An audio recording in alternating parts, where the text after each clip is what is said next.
अस्सलाम वालेकुम रहमतुल्लाहि व बरकातुहू। दोस्तों, अल्लाह की ज़ात से उम्मीद है आप सारे खुश खुर्रम होंगे। मेरा नाम डॉक्टर अरशद महमूद मुग़ल है।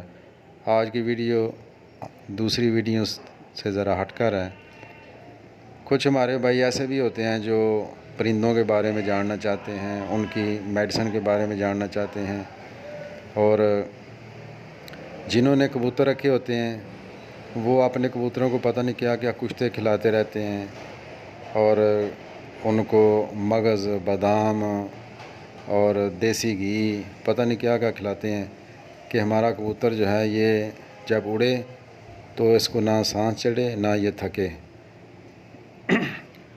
तो ये वीडियो ख़ास कर उन लोगों के लिए है जो ये चाहते हैं कि हमारा कबूतर जो है वो ना सांस चढ़े ना उसको थकावट हो।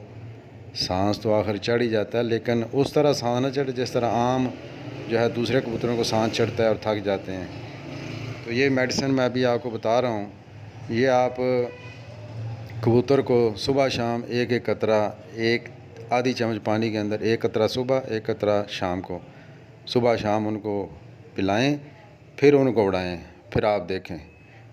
तो कबूतरों के अलावा इंसान भी ये ले सकते हैं, खा सकते हैं। जिनको दौड़ते हुए सांस चढ़ता है, सांस फूल जाता है, वो जो ले सकते हैं, खा सकते हैं। मेडिसिन का नाम है कोका। ये होम्योपैथिक मेडिसिन है, होम्योपैथिक स्टोर से मिल जाएगी। जर्मन की ले लें या मसूद कंपनी की। ये सुबह शाम आपने इस्तेमाल करनी है, ठीक है। अपना ख्याल रखिएगा, इंशाल्लाह फिर मुलाकात होगी।